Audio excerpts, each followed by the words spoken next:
This is episode 77 of Off Script with Trish Glose, intimate interviews and fun conversations with interesting people. In front of my microphone today, I am so pleased to say I have JP Valot here. You're in town. You contacted me and we said, let's do a podcast together. And that's true. Hi, right? Hi, everybody.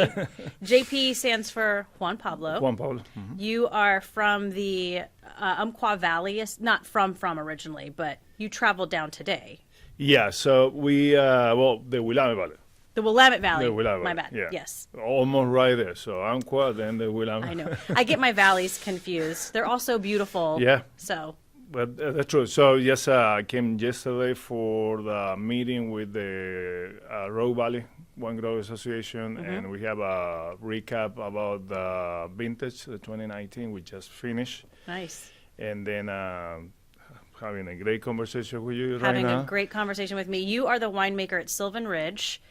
You also have your own label, Vulcan Cellars. Correct. We're going to talk about both of those because a lot of people know who you are right now, and we will talk about why. My mom, my wife, and you probably. That's and it. my kid. That's it. That's it. They Okay, know me. not true. Yeah. So if you're listening to this podcast, obviously you can hear there's something about your accent, JP. Do you have an accent? Nope. Maybe just a hint of one? I tried to get rid of it, but it doesn't go away. Where are you from originally? Argentina. Argentina. Mendoza, which is the wine country down in Argentina, biggest producer of wine right there. Biggest producer of wine. Mendoza. Mendoza, yes. Okay. Did you grow up with siblings? Yes, I have one older sister. An older sister. Yes. So you're the baby? I'm the baby of the house. Okay. Yes. That's okay. You're in good company. I'm a baby too. There's something, I like the babies of families. We get Yeah. along great. Yeah. What did your parents do growing up? So they were both teachers, but my dad, since we come from family that work in the industry, like making wine or growing grapes.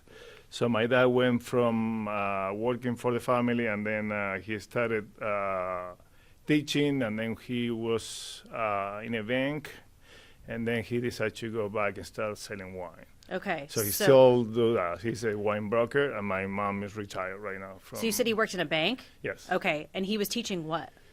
I can't remember what was that. That was at the beginnings. I wasn't even born back in the time, so we're talking about more than 50 years ago. So in wine, you're living in wine country, growing up in wine country. Was there a lot of people in your family in this industry? Yes. Okay. And Pretty much everybody? That's the main industry in Mendoza. So, and when I was growing up, I thought I would be an architect, and I went to a high school.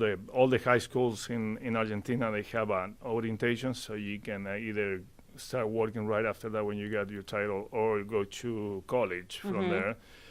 And I went to one that will be oriented in architecture, and I didn't like it. I just liked the drawing part, but I couldn't stay all day long inside in front of the board. And so I went back to what I thought I would like it the most, and that was growing grapes. And I didn't have the idea of the passion that I thought I would have for wine back in the time. And I think that's because of my dad was a wine broker, and I probably didn't want to work for him. You didn't want to work for your dad. What were you? Nothing against him, Right, but I sure. think it's just, I just want to be on the other side. Yeah. What were you like growing up? What was it like growing up in Mendoza? Really fun. I mean, I think we spent most of the time on the street with my friends playing soccer. Playing soccer, of yeah, course. and then when we were in high school, it just changed a little bit. So we're more social in the way that, I don't know if you know about it, but we have a special drink in Argentina, which is kind of like we call yerba mate. Okay. And it's in a gourd. It's like tea leaves, we'll put it that way, that you have a straw, mix it with hot water inside the gourd, and then you drink it. And this is famous for Argentina because everyone goes and socialize with us. So they pour it, you drink it, you get it back to the guy who's pouring, pour it, I want to give it to another one, and go.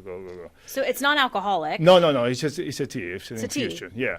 Okay. But it's really special. So, but you go house to house, you see friends, talk about it, you got cookies, and start eating cookies and drinking that and talk about life. So we do I love that. a lot of that. So it kind of more complicated here because people probably be more germophobic, and this is there's no cleaning in between. So literally just drink in front of the, I don't know. Let's say if I pop up my coffee cup. Yeah, I'm drinking after you. Yeah, we drink it from the same cup, which you will do with your family. Sure. Or Absolutely. your partner, but probably people that you don't know, you pour it. So if you go to any houses in Argentina, probably they will offer you that if you want to have some yerba mate. And I'm sure it's rude if you don't drink it. Kind of, yeah. And it's some people they do it on the bitter, or some people they add sugar, which is a little sweet. I like just bitter, like straight coffee, like I'm drinking right now. What's the tea called again? Yerba mate. Yerba mate. Yeah, you can see it here in I the have, US. yes. Yeah, it has a lot of caffeine, but it's better than coffee, and the way the works better for your brain. So it just wakes you up at the brain level. So it's good for studying. So when we're in college, we use that for so studying. Yep, So you can get jacked on yerba mate. Yeah, but hyper. it doesn't give you the. So coffee, if you overdo coffee, your body starts feeling really weird. Yeah. Like it's just gonna pop. Yes. At some point, right? I know that feeling. So with the yerba mate, I don't get those feels. So I'm awake, but it's more on the brain level. So. Talking about the whole germophobic thing, I was just thinking about this the other day. We're so careful these days of, there's hand sanitizer. We can't drink after people, obviously, we don't want to get sick. I get that. But we used to do this all the time. Like there wasn't hand sanitizer in the 80s. I mean, unless you were scrubbing in to be a surgeon. But I just think about all this stuff, and we're still alive. We survived. True. We survived that time of drinking after each other. So it's kind of silly. Well, so my wife is in public health, so I will make a short version where probably she will give you like a 3-hour explanation of why we're still alive. So we got way more vaccine right now, which is if you get vaccinated, you got higher chances you probably will survive. But it's a good thing that you have to wash your hands. I mean, that literally is a good way because we're so many people, and we get in contact with so many people from so many different places. Oh, yeah. And in the past, if you get sick and then you go somewhere else, you could be dangerous. Absolutely. Because that's how happened with people. Now with people flies all the time, you meet people from different way, and I think it's important. I mean, I still. What I like from the ritual that we have, we'll put it that way, is really intimate. So you pretty much open the door how you have because you allow people to come in, which is not common here either. And you socialize, which is also not so common sometimes. And then you drink it from the same thing. So literally this goes back to probably 100 years ago or more. Wow. When people used to get killed by poison. Right. So you actually doing the same thing on the same, so showing that it's okay, it's safe. Right. So, what did Mom do growing up? my mom, a teacher. I mean, she Teacher was, she did that her whole life, basically. Okay. Did you grow up with wine in the house? Yes, all the time. Yeah, All the time. all the time. Like even little, you guys had wine at dinner? Yeah, and stuff like that? Christmas and New Year Eve for us is in summer, which is the two best parties that you can have. And big family like us, not in my case because we're two, but my dad has 5 siblings and my grandpa had 11, so we went from just fun all time. 11, your grandpa had 11 Yeah, siblings? 11 siblings. So that's a lot of those are like great aunts and uncles? Yeah. Okay. So it's so we used to get together and so big party, long tables, and with my cousin, which I had a lot of them, which I just love it. We can have a soccer team right there. And a soccer team of cousins. Yeah, so we'll go after they were celebrating because everyone will celebrate, and then we'll see the fireworks and all that. It will be leftovers everywhere of wine. And sparkling wine and all that. We'll just go and clean them up. I love it. And then we'll just be on the ground looking at the stars and like a little bit. Feeling loopy. Yeah. I like it. Yeah, but we were allowed to have wine, diluted. But I mean,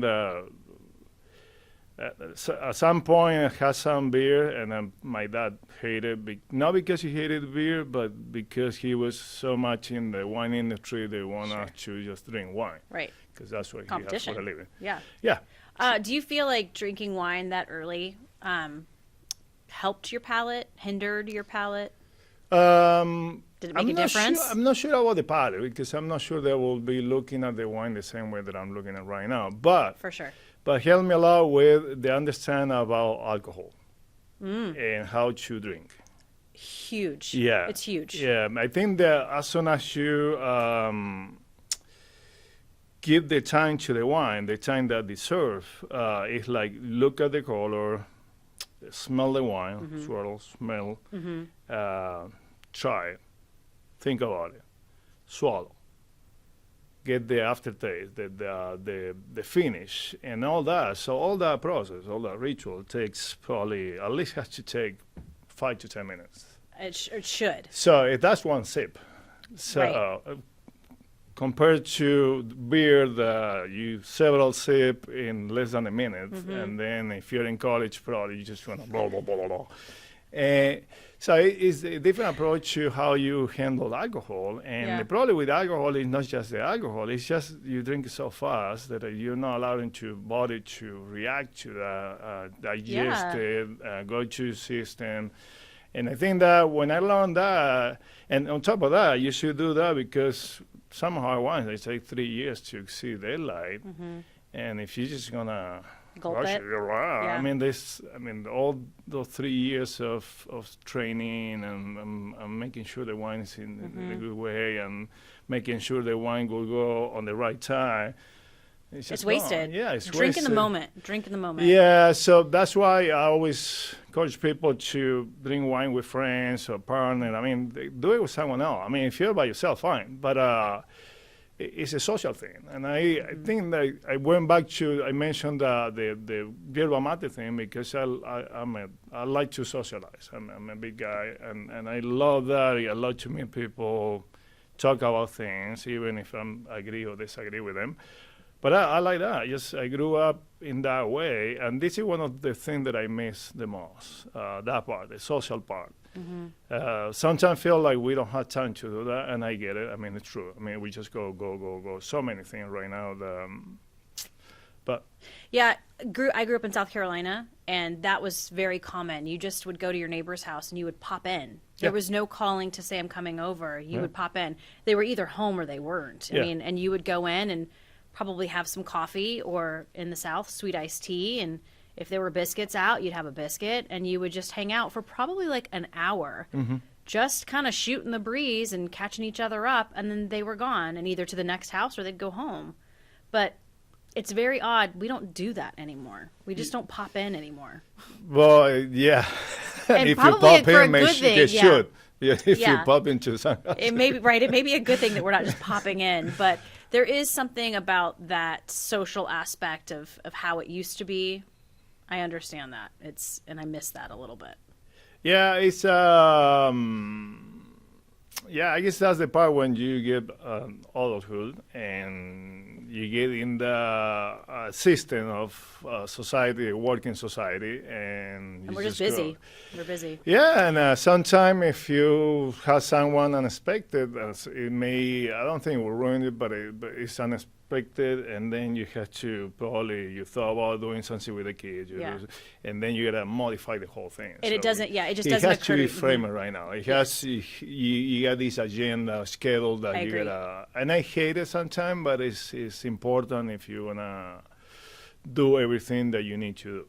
Yeah, I agree. So your family, big family, did you guys live really close to each other? Yes. Okay. Yeah, same neighborhood actually. So you always had friends with all these cousins? Oh yeah, many. Well, I went to, because I changed orientation with what I want to study later. So I went to a different high school right after that. So it's like I got my kid from my neighborhood kids, friends, when we were little kids, and still friends. I mean, we were 4 years old, Wow. I remember. Then I had my high school friend from one school, from one high school, the other friend from the other high school. Then I went to college. Right. And that's a new set of friends. Absolutely. and which I love them too. And now then I moved up here in full time in 2003. So now I got a new set of friends up You do. here. Where'd you go to college? Down in Mendoza. Someone in Mendoza, Okay, and so University of Mendoza. you knew University of Mendoza? Yeah, well, it's National University of Right. Cuyo. Right. It's that whole Spanish language Yeah, thing. the Right, whole. got it. You knew in high school you did not want to be an architect. Yes. Okay. Yes. And did you know then and there you wanted to be a winemaker, or you just wanted to do No, something with I grapes? I thought about the grapes. It's fascinated about so some of the vineyard over here remind me a little bit of Mendoza but except for in Mendoza on the west side you have the Andes. So the Andes so tall that you can see them from anywhere. So literally you don't need a compass over there because you know where it's west. They're always there. Yeah, so here it can confuse me because you got hills everywhere, and sometimes I say, what is no, what is, okay.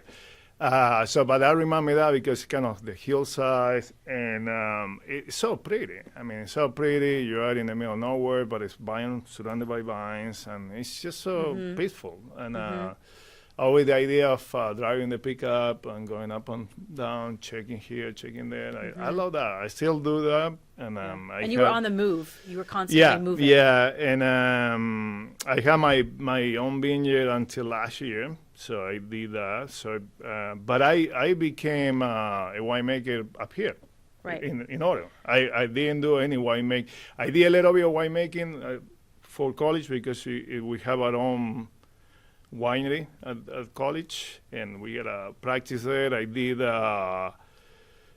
short experience with another winery before I came up here, but I actually I just want to do this exchange program to come and work here and learn English and then go back to Mendoza. Right. And the only opportunities that were open back in that time were for winemaking, so I took that. And then when I got back to Argentina on the first year, which this is 2001, they hired me as a winemaker. So in a team. In Mendoza? So in junior, yeah. So Okay, because wow. I was up here. So I started making wine up here, down there, and then I became a winemaker. So you did an internship, kinda? Kinda, yeah. In Oregon? Yeah. Okay. Well, so I worked for Willamette Valley Vineyards. That was my Willamette first. Valley Vineyards. Yeah, right there on I-5. Salem. Okay. So your first visit to America is Oregon. Yes. Wow. And it's always been. Yeah. Wow. That's kind Yeah, of, then I've been traveling, but I've always been in Oregon, I've always Mm-hmm. been working on Oregon, and I think I love it so much. I mean, not because it's the camera here, but yeah. that I don't see myself outside Oregon, and to the point that if we live in Oregon, we may be living in the U.S. I mean, it just Right. I like it here. What is it about the state, you think? I don't know. I came in a really bad time, I will put it that way. I flew, well, my first departure was on September 14, 2001, so right after 9/11. Is when I- you left Argentina. Yeah, well, I thought it would be. That was my departure, but that delayed it until September 21st Oh, because man. of the attack and the Right. terror attack and everything. It was really painful because it was a lot of going on. But even back in the time, so it took me like 2 days literally because it was some layover in every different airport because of Yeah. Everything's yeah. delayed. Well, I mean the whole country got shut down for 3 days. So Right. there's no flights. So that was painful. They didn't know English, and I still came and. And my friend, they said, don't go there, don't go there. And so I came, and even that time, I saw the potential of the place. I just look around. I just remember I came to Portland on a Saturday. Well, it was Saturday at 11:30 p.m., so almost Sunday. Okay. And so it was late, I was tired, but the next day, so they got me out of the airport, took me down to Salem. And I woke up, it was really jet lag still, and I went out, and I went outside. It was a sunny day, I remember. Look around, and I love it. And there was people saying hi. I mean, I didn't know what to say back in that time, and it just I don't know. Just I mean, waving. yeah, I mean, Waving smiling. I mean, if you smile, probably safe enough.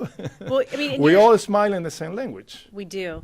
We cry in a the same smile language. goes such a long way. I try to make, it's on my Instagram account. I say I love to smile. Smiling's my favorite, which is from the movie Elf, but it's so true. I love to smile because even if you're having a bad day and someone smiles at you, it's just polite to smile back, but it instantly increases kind of your happiness level, just a smile. But at this time, you're here in 2001 and you're no English. No English at all. Yeah. No habla inglés. No. Well, it's funny because I always say that because you have to have you have to be fluent to come.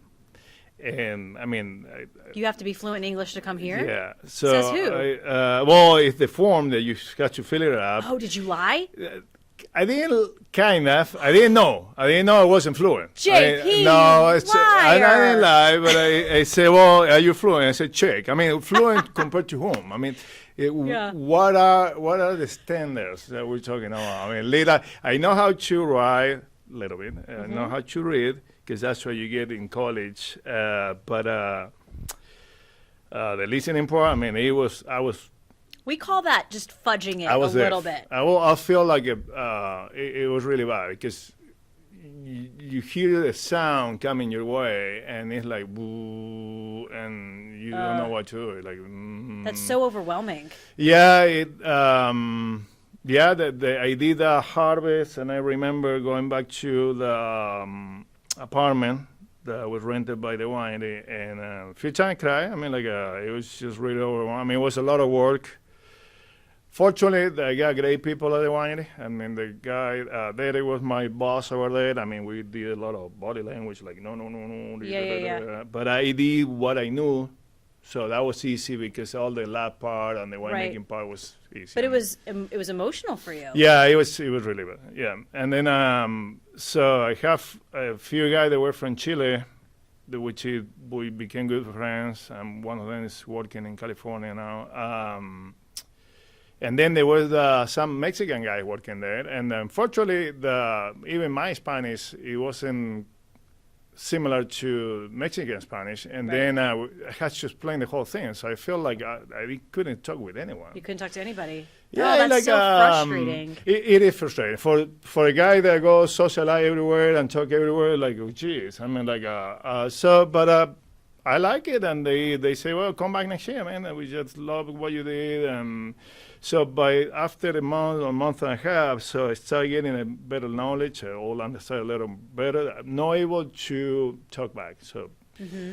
But when you start getting the culture part and how to socialize, and I like challenges, and I thought that was a great challenge right there, and I met really good people. I think that's made the trick. I didn't think about that I will stay here though. So Right. I went back to Argentina, worked down there, came back in 2002 and worked for the same winery. And this is all for harvest. All for harvest, yeah. Yeah. Like 3 months back over there, Yeah. worked 3 months down there. So literally I spent 3 years, because we have opposite seasons. So here now we are in fall, so down there is spring. So I'll be living in almost winter to spring here, and I'll be arriving into summer to fall. So I left for, what was it, like 3 years in between fall and winter time in two hemispheres. So it was crazy. Bouncing back and forth. Yeah, back and forth. So literally I ended up with just a backpack because that was the only thing I got. Yeah. But in between trips in 2002, when I went to, so the first year I went to Las Vegas, I mean, I went everywhere. So pretty much I just spent all my money. Good for you. I saved some money in case that I had to go back. I paid back my dad because he actually put all the money. And he did a great job because actually before coming here, I went to Europe for a month and a half. So he paid for all those trips and I paid him back, and then I wasted all the money that I had. And then I saved something in case that I had come back, and I did actually came back. But in between trip, so that my second time over here, I saved the money and I went straight to Miami. One of my best friends was there. Yeah. And was my departure from Miami. and I met my wife there. So Okay, that was my next question. Where did you meet your wife? yeah, in Miami, in the Little Havana, which is the Cuban area over there. Yes. So there was in a restaurant that they have flamenco nights. So live music, dance. I mean, it was just amazing. So one of my friends was there, I was there, and she was there. And she was sitting next to one of my friends because they so packed the place that because it's so popular. Right. Put it that way. What's her name? Doris. Doris. And Like she's Doris, Puerto yeah. Rican. She's Puerto Rican, yeah. Okay, so she was living In Miami. in Miami. She just got into Miami from Okay. Puerto Rico. Okay. Was she going to school or just hanging out? She was a psychologist, and she just took some time off and decided to go to Miami for like I did, like a new challenge. I mean, something. Smart cookie. Yeah, and then So wait, we got to get back to how did you guys meet? Did you just was it like you saw each other and sparks were flying, or you well, just the guy was sitting next to her, so according to her, she was waiting outside because there was no seating areas. I mean, everything was packed. right? But someone left, and there was a seat at the bar, and the guy next to that seat was one of my friends, and there was a guy taking me back to Miami Beach because I'm staying in Miami Beach. So Okay. at that night, there's no public transportation. Even you have your own car, or you gotta go somewhere else. You're right. So he was the guy, my ride. I'll put it that way. He was your ride. Yeah, so I saw him, and then I saw her, and I wasn't sure if they were together or not.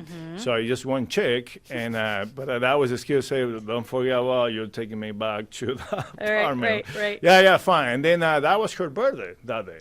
It was her birthday. Yeah, she didn't have and she's more social than me, so I'll put it that way. And she was by herself because she just moved into Miami and was trying to celebrate herself. So basically, this guy said, you should meet Doris here. It's her birthday, and that was time talking, and then I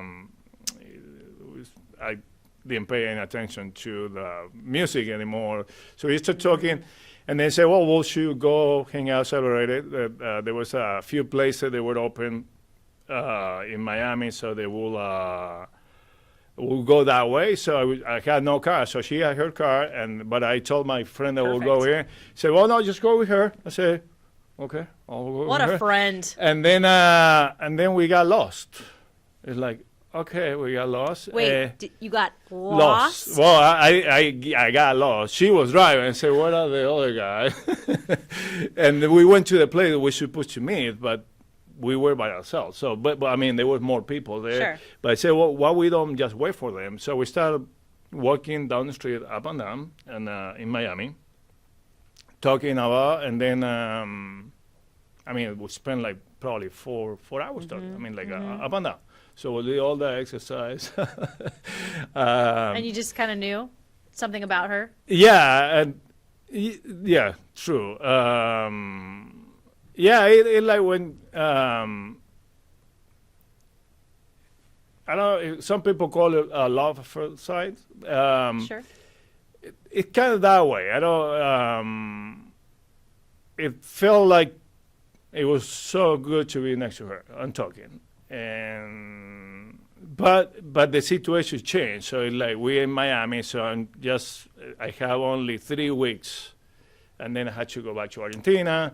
So we started dating there, but I didn't know at that time if it would go somewhere else because I gotta go back to Argentina. Long distance at this yeah, point. yeah, it's more complicated than that. But so I literally spent all the time with her, and I forgot about my friend. So probably my friend's still really mad at me because I went to see him, and then and then you ended but up ditching life him. changed, man. That's what I told him. You're my friend, man. You should understand me because you're my friend. You're my best friend. So, and then she went down to Argentina a few months later to meet my family. And I took her to down south Argentina, which my sister lives in the Patagonia at the beginning. And, I mean, we had a great trip and then say, well, I mean, looking into what are the options here for how we can be together. Yeah. And I say, well, I could apply, or actually they asked me to come back a third time for work up here. I said, but the only way that I had to, I gotta go back to Oregon. So I know people there, they want me there, so I can work over there. And she was kind of thinking about it because it took a lot of time for her to settle in Miami. Sure. Just to move to Oregon. I said, well, you're a bilingual professional, and I've been in Oregon twice, and I know in your area they need a lot of bilingual people because she was on public health side and everything. I told her, it won't take no time for you to find a good job over there. That's awesome. And we came. I didn't wanna, so I request a smaller winery. So I ended up working for Tony Soter Vineyards, really small back in the time. And they gave us a house in McMinnville, so we spent McMinnville. And then she had a great friend, which is one of my very friends now, Aníbal, in Portland, he's also from Puerto Rico. And that was, from there, we just moved to Portland, and then started working for Joe Dubs, and then she got a great job, and now she got a scholarship for her PhD program at OSU. That was 2005. And then I had to quit my job in Portland. Well, Forest Grove was in that time, and moved on to Corvallis. And then applied for another job, which I said, well, that's not easy to get. I mean, the industry is still small, but there was an opening for Silvan Ridge. Silvan Ridge. Yeah, and I got that position. So first of all, go Doris. Yeah. Wow, she's a smarty pants. Nice job on your part, snagging that one. That's mine. You guys were married when? We got married in 2003. Okay, and that's when you moved here? Yes. Where was the wedding? Well, the wedding was at my friend's house. Okay, in Miami? No, in Portland. In Portland. But you got married in Oregon. Yeah, we got married in Oregon. Yeah, a year later, actually a year later than we met. A year after you met, you got married. And then, but the religious wedding, it was in 2005 in Puerto Rico. And I told my family, because there will be a third one, because in Argentina, but that's been kind of like, I'm not sure about that one. So it's funny that in Argentina, I'm still single. Because my country doesn't recognize marriage. There are no sign down there. So I still have to go down there, sign it. Well, that's what I say. At some point, we'll do a party, and then we'll go to the courthouse and sign papers, and I don't know.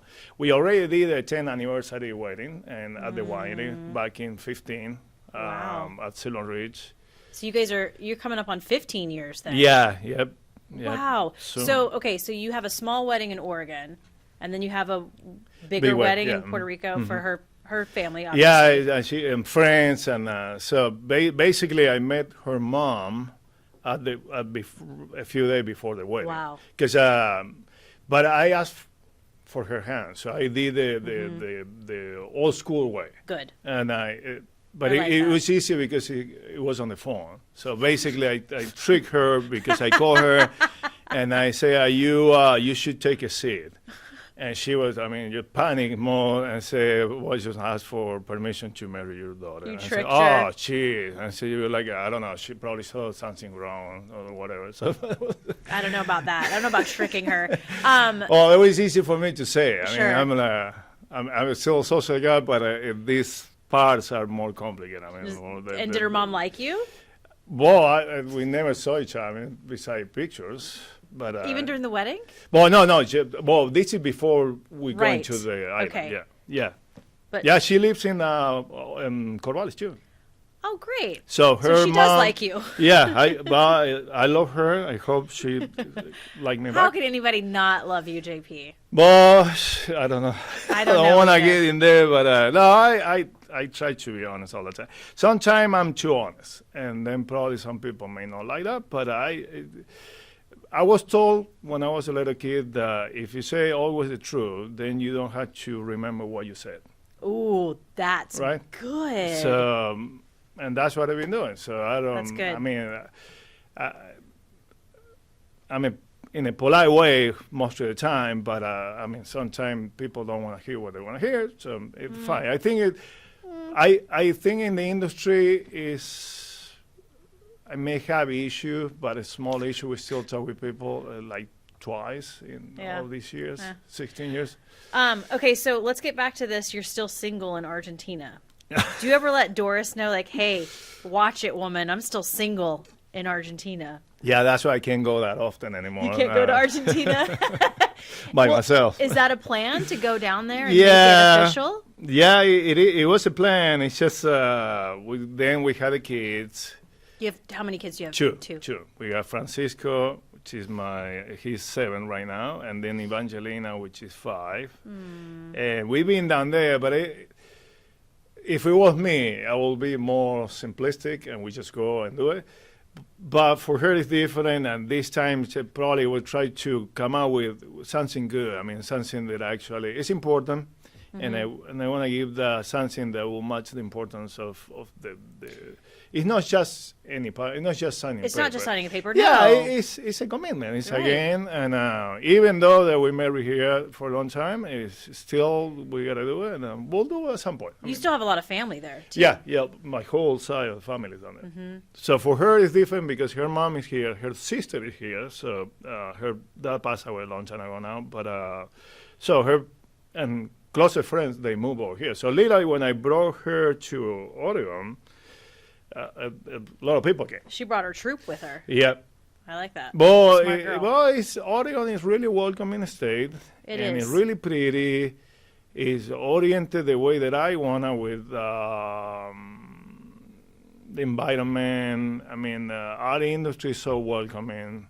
I saw what I saw potential. I saw a great future for me, and for my wife and everyone. And I always say, I don't want to say out loud too much because probably I don't want a lot of people to overcrowd Oregon, but it's probably the best state right now. So it's just. I say that a lot too. I don't want to brag about it too much because I don't want people to move here. You know? Well, even if they move, I mean, we'll have to figure out how everyone because we want to protect it. But I mean, we want people. I want everyone to have a good life.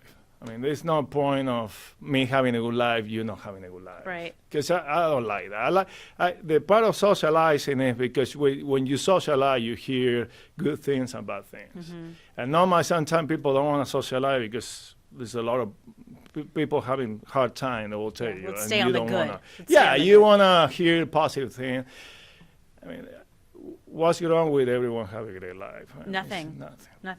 I think if everyone had a great life, we'd all be a little happier. Yeah, maybe treat each other nicer. Yeah, and it's true. And unfortunately, if you have a bad day, you probably. I mean. You have, even when you have a bad day, you still have to think about it's only you having a bad day. Think about it, get over it, and if you can, but still treat people the right way. Yeah. Do you have bad days? I do. I mean, everyone has bad days. Yeah. You just seem so dang happy and positive all the time. I like I said, I socialize, try to.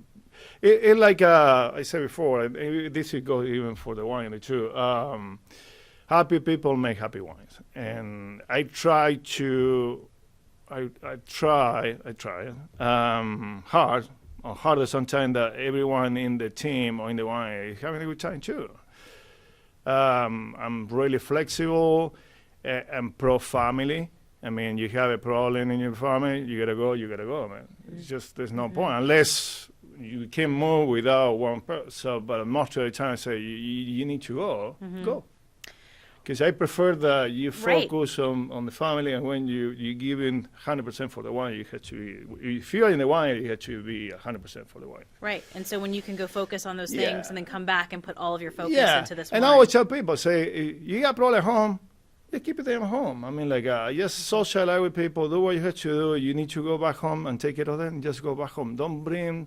Try not to bring problems. I know a lot about the guys that work for them. That's okay too, but I always say, this should be your safe place. I mean, just work, do it, relax, we do something which is great. I mean, people enjoy what we do for a living. I mean, just keep it that way. Right. And I like it. Yeah. You started working at Silvan Ridge when? 05. 05. And you had been at a couple different wineries before that. Before that, yeah. So the place will be Willamette Valley Vineyards, Soda Vineyards, Dodd Family Estate, which is Joe Dabb, which I met him. He was the winemaker at Willamette Valley Vineyard when I was working there. So that was an easy connection, an easy move. And then I was working for him and quit because my wife got the scholarship for the PhD program. And she did a PhD and a master on the same time. So she got, and then she's a teacher at Western Oregon University. And that's why we've been in Corvallis. And I don't want to leave Corvallis. I love Corvallis. I mean, a big fan. Small city, but great for families. And Joe Dobbs, I just did a podcast, the one I just did. We were talking about Renee Dobbs. Okay. His sister, she was working down here. Okay. At Pascal. Yeah, Pascal. So it's very tight, isn't it? Oh, well, it's good to know that because you don't want to go around, and I mean, you never know. I mean, life turns, and you don't know. It does. It really does. Yeah, and I think it's a good reminder that you have to behave all the time. I mean, it's not like you can load it. You have to behave all the time. That doesn't work for me. Well, when I say all the time, it will be up to you. What I mean all the time that. for you. So Silvan Ridge, did you take this job as the head honcho winemaker? No. I was assistant winemaker. Assistant winemaker. Now you're the winemaker. Then. The winemaker, the head, we'll call head winemaker or whatever. Silvan Ridge, just the history. We did a grape to glass with the Oregon Wine Experience on Silvan Ridge, and the history of this winery, one of the first in this area, in the state, and just the family ties, the family, I guess, background of this winery is so special. Yes. Yeah, and it's just very much a sense of family within the winery then and now. Correct. And that's what I actually, except for Willamette Valley Vineyards, every other wine has been family on it. And I like that. I just, it's not that you want to get treated like a family member, but they do. I mean, they understand things. It's not corporate. It's not like you got to be here from 8 to 5 or whatever. Right. I mean, if you got an issue, just go home and do it. Or you need an appointment, just go. I like that. I like, and that's why I actually brought my idea of having a family label, which is that's the idea came out because that was kind of a dream that my father had, and that's the dream that he was his dream that became my dream, and now it will be my kid's dream anyway. But going back to, I will just go back. So working for the chambers and now it's the Stillners, it was good. I mean, Caroline was first, but Liz, I met Liz on the first time because my last interview was with her, and Jonathan was the winemaker back in that time. And I didn't know much about it, but it was, I mean, we have a great connection from day one, literally. Joe Dabb was the winemaker at Silvan Ridge at some point. So yeah, I've been following him somehow. It's like pass the baton. Almost. Yeah, there was a few more other winemakers between, but so he went from Silvan Ridge to Willamette Valley Vineyards, and I met him at Willamette Valley. I then went to work for him, and then went back to the Silvan Ridge. And I mean, Lee was a really special person. I mean, I miss her a lot. I mean, I still have pictures of her everywhere, and sometimes even the Facebook remind me of things that we posted. It's I like that. I mean, I like when people think about your family, people ask you about your family. I mean, it's not that you need to know so many details, but at least they are into the. They're asking. You're not just a number there. Right. And yeah, they came out. So Caroline was her mom, and she bought this winery back in '92 from Doyle Hinman. Yep. That he started in 1979. Right. And I think for Caroline was more like a real estate deal. Probably got it for good money, and she said, "Well, I like the country. Little We drink investment. wine. Yeah, we drink wine." And she put Liz to work on that, and that was the first time that probably Liz actually knew about. I mean, she liked the wine before, but about drinking wine and managing a wine store are two different things. Right. I mean, it's just Right. they're not the same. And then she had to deal the day to day. And then, unfortunately, well, Caroline passed away back in 2011. And unfortunately, her passed away last year in 2018. And suddenly, very suddenly. Yeah, it's, and the way she went, I mean, she went to a trip to the Bahamas. And she didn't come back. And it's like, I still had a feeling that, because she won't even tell you that she was coming. She would just park the car and say, "Oh, Liz here." Right. And I still had, I look at the parking lot sometimes. I still, when I see a car that I don't recognize, I always like, it's Maybe just, that's Liz. yeah. But it's a good feeling too, because I keep her in my mind too all the time. And yeah, and now it's with Julie and Andrew. You met Andrew. Right. And Right. a new energy, I'll put that way, younger couple, 2 kids, the same. But it sounds like, knowing what I know, heard stories about Liz, she's always checking on you guys. I think she's definitely has her eye on the winery. I feel the same way. Yeah. And we lost our bookkeeper, which for me was more just the bookkeeper, and Juana Dorman before her, between Caroline and Liz. And she was from Peru. And we have a great connection right there because, I mean, our countries, there are no border, they don't have border, but they're really Right. close anyway. And yeah, we, unfortunately, it's just we lost really good people. Yeah. And, but, I mean, that put more pressure that what we do has to be better because of them. You So have to just- keep going. Yeah, You do. because they pretty much did everything. I mean, they sacrifice all the time, and well, like all the wine has up and down. I mean, and I think unfortunately we got a big one, and we will get up better. And I wish you will see what we have done so far, and where we're at right now. I mean, but like you say, so I think she knows. they, I think yeah, she knows. yeah, Yeah, for sure. Well, sometimes it's like either you feel something, or sometimes you look at something, and it's like, yeah, you get that feeling. Definitely, Yeah. they're not gone, and I'll rephrase something that I watched on a movie, which is Coco. I don't know if you saw it. That's, Love Coco. Yeah, it's a great movie. The people die when you don't think of them anymore. That's why they real die. They go away. That's such a good line. And that's, I think, if you keep thinking about people, they're still They're there. still alive. Yeah, They're still alive. Inside you. Yeah, Still alive. yeah. I love that. That's really Yeah. nice, JP. So why the decision to come up with Vulcan? Sounds like your dad had a dream of having his own label, and that never happened? Or Well, I think I sabotaged that. He didn't have that because I moved and I went on. And that's what I gotcha. say, because I met my wife, working and living in the U.S., it wasn't part of the plan. So did you do this for him, or did you do this for you? Both. A little both? Both. I mean, he will call me all the time, but I mean, so many issues in Argentina right now, and the economy goes up and down. People steal things from you, and it's like, what? I didn't want to put him on the spot of having a heart attack because they stole the tractor from the vineyard or whatever. Right. Because you gotta be in the place all the time, and he lives in the city.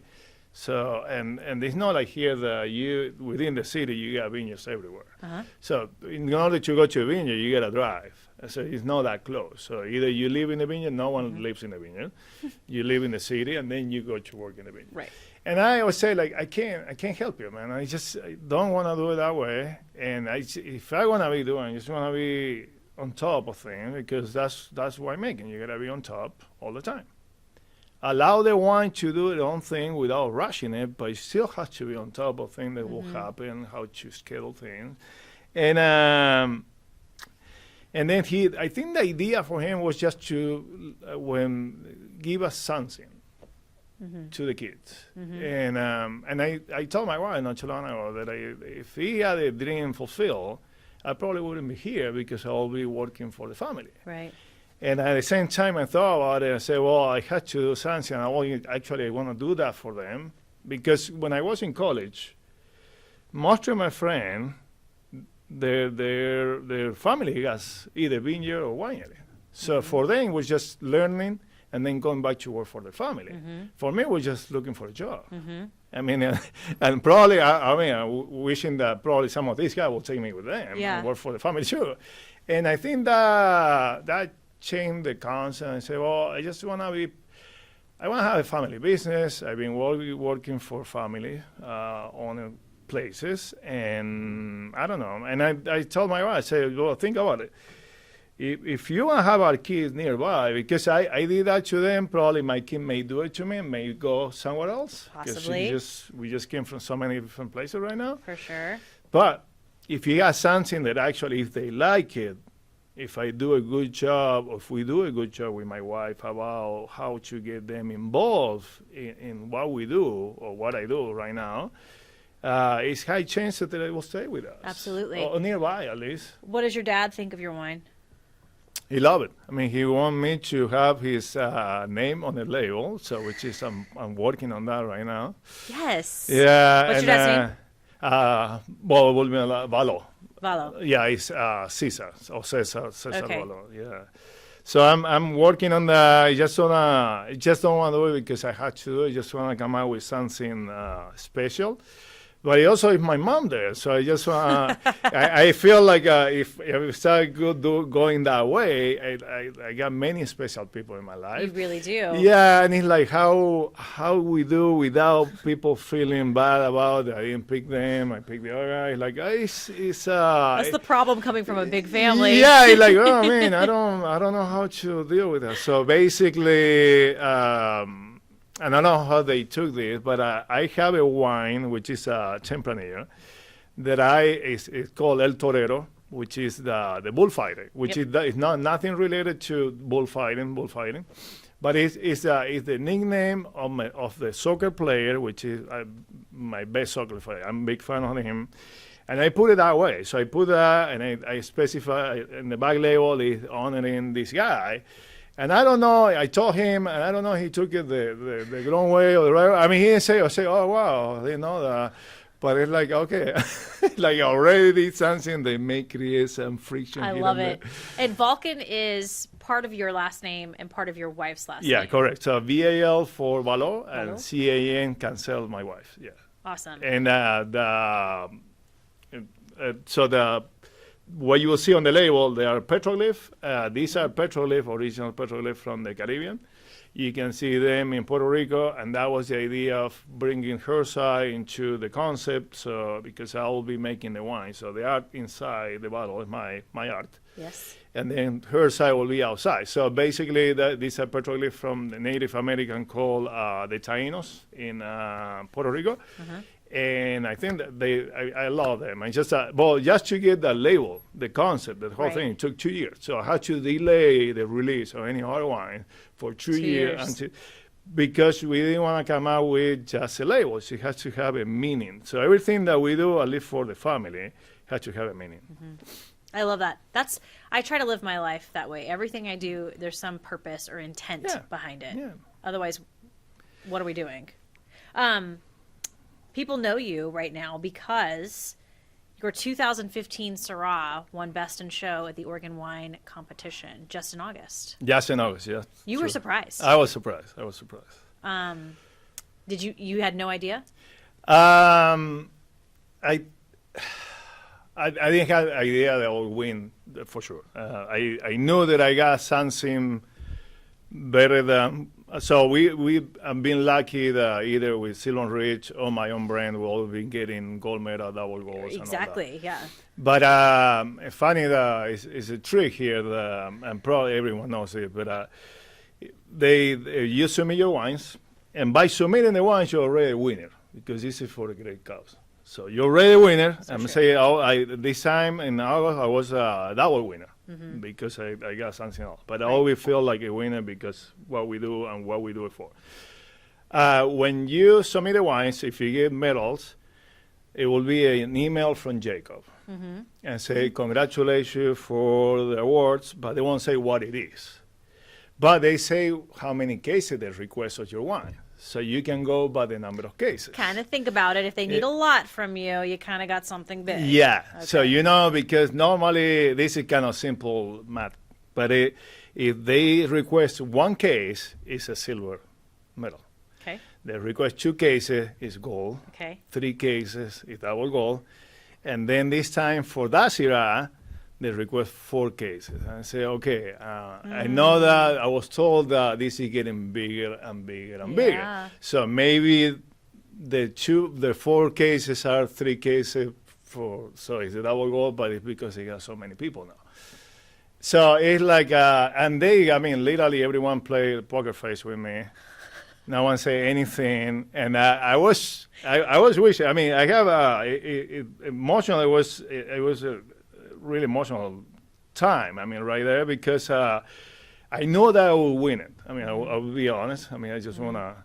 We all have a big ego anyway on this, but that's what we do for. We wanna put together the best wine. Yeah. And this is one way to do it. But I thought it would be with Silvan Ridge, and I thought it would be with Malbec. And I thought that if I will get the big prize, they will let me know so I can bring my whole family. So this is one thing that actually went this is the emotional rush that I got at the moment, because we went through. I had to double check that I wasn't on just the gold. They didn't call me on the double gold. Nope. And I said, oh my gosh, man, it's so did I miss my name? And then funny that I'm watching, I see Jacob coming my way. And I said, JP, I think he said, because I'm right there, I'm just like, woo. And I hear my heart beeping really hard, and it's like I'm trying to figure out emotionally what's going on with my body. Haven't eaten or drink anything for the last 20 minutes, because I'm like, oh my gosh, this is like so painful, like having kids right now. I love it. So then he said, you know what's going on, JP? And I think what I replied to him and said, I don't know, and I don't want to know either. And but he stood right me, and then they call the second best. And when Bruce started talking about, well, this is the first time they entered in the competition, I say, okay, I'm not that one either. Mm-hmm. And then when they actually announce and I see Balkan there, it's like, oh my God, I just start jumping. It's like I couldn't, there was so much energy in me that I started hugging everyone, and they say, well, did he leave? No, I'm here still. Stop hugging everybody. Yeah, still hugging, kissing. I didn't know what to do. It was so. That's amazing. And I didn't have a speech. I just say something because I want to congratulate people. There's so many things that I couldn't actually say because the emotional part, but this my wine is this part of Silvan Ridge as well. I'm the head winemaker over there, and the same team that I have for Silvan is the same people. They do. I try to do most of the job on my own, but I don't know. I thought about Liz back in the time. It's not just me either. It's the growers, Debbie with Belmont, what they do. It's what I like about the industry, I'll put this, is that involve a lot of people. And I'm so pleased that I'm so lucky that I get to work with great people. From the vineyard side to the winery to the sales part, the whole thing. It's a whole big team that in order for you to pop a bottle of wine, you ever think about many people, many hands that actually were part of that.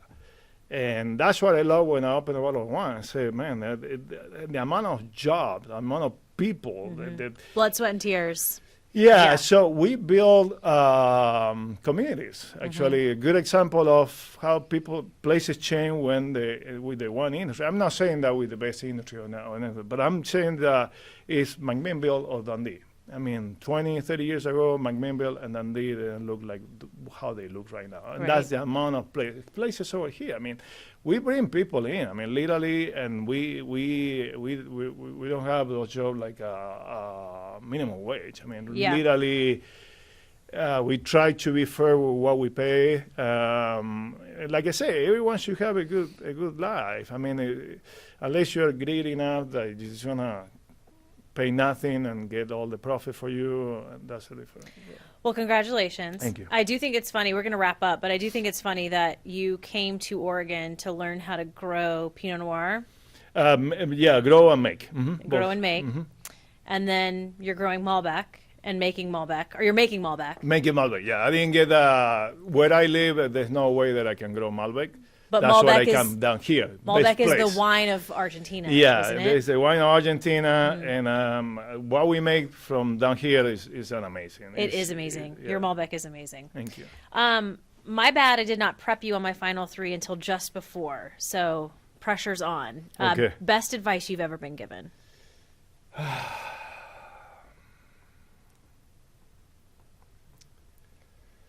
I guess it's been a smile, even if you're not having a good day. That's really good advice. I think that make a change. Like you say, when someone smiles to you, even if you're having a bad day, you try to smile back, and then something triggered in your body, and somebody's telling you, hey, we should be happy. Right. I got many. That's the one that I came onto my mind. It's good. If you ever left this place, meaning Oregon, what would bring you back here? What would you miss the most about Oregon? Well, many things. Because I call Oregon home, and in order to call it home has to be a whole checklist of things why you call it home. People, friends, community, the outdoors. I mean, it's just beautiful. It's just I always remember something when I was. Because my mom hadn't been in the U.S., she went to the wedding, but haven't been in Oregon yet.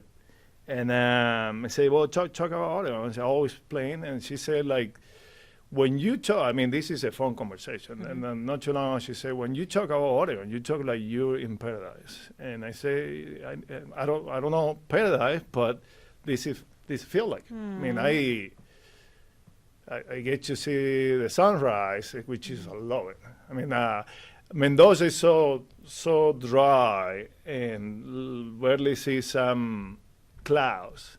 And what I like is the skies over here. Just you look at the skies and then always see different shape of clouds and the color of sunrise, the sunsets are beautiful as well.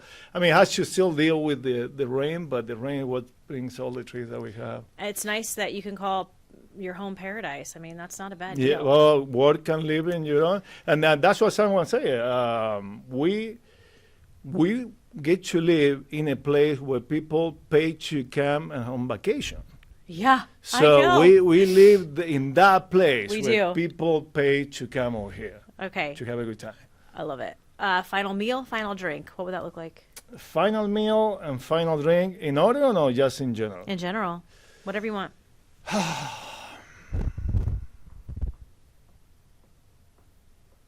Well, I will drink anything. I will eat anything if I'm with the right people. If you're with the right people? Yeah. I don't care what I'm eating. If it's my last meal and it's my last drink, I hope I know by myself. That's the only thing that I want. I will have be with my family for sure, and I will have anything. That's a good answer, JP. Thank you. I like it. Thank you. I'm hoping your wine will be there, though. Maybe. I hope, but if I'm like I said, a pro family is my life thing. I probably I'll have it with my wife, but I'll have it with my family. Surrounded by the friend. people you love. My friend. I mean, it's yeah. If without that moment you wanna close your eyes, you go away. I just wanna have that picture. I love it. And whatever is in my life, whatever they offer me, probably because I'm not being able to pick it up myself anyway. But yeah, I don't mind. I just wanna be with the right people, and that's it. All right. Thank you so much for doing Oh, this. thank you. It's been great, and what I like about this is you get to talk. And when I'm answering the question, I just realize things all the time, and I literally I go back to that. We get to live in paradise. Get to live in paradise. Yeah. Okay. Yeah. Well, this has been paradise with you for Thank you. sure, Thank JP you. Valot. Go try some of that wine, everybody, from Silvan Ridge and Vulcan Cellars. If you're listening to this podcast on iTunes and you like it, please subscribe, rate, and review. It helps other people find us. We're also on Google Play and Stitcher. You can check out the video portion at ktvl.com. Just click on features. And then off script, one more time, my good friend, JP Valot. Thanks, buddy. Thank you. Appreciate it.